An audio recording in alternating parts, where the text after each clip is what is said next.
toredat pühade jätku kõigile. Mina sain koera jõuludeks. Nüüd pean talle palju tähelepanu ja hoolitsust jagama.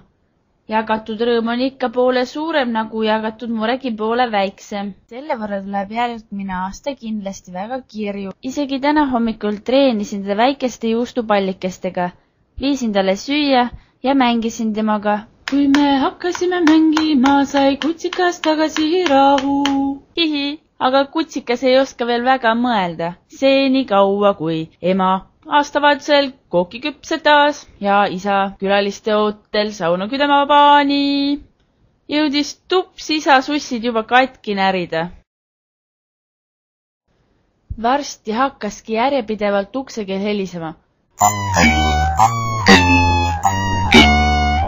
Ja sugulasi järjest sisse voolama. Ka väike Mari oli nende seas. Otsustasime uuest aastast mõnda muusikariista õppima hakata.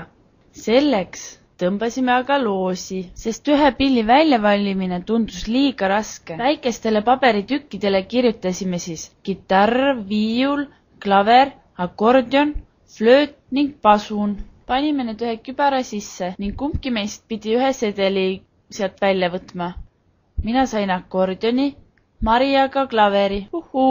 Aga nüüd tuleb veel muusikaõpetaja otsida. Peale seda mängisin Mariga peitust ja läksime ka õuekutsaga hullama. Aga me kaua ei saanud olla, sellepärast et naabripoisid hakkasid varakult paugutama ja see ajas koera segadusse ning paanikasse. Tulime sisse tagasi ja vaatasime aknast tilutulestikku ning jõime limonaadi. Uue aasta terviseks!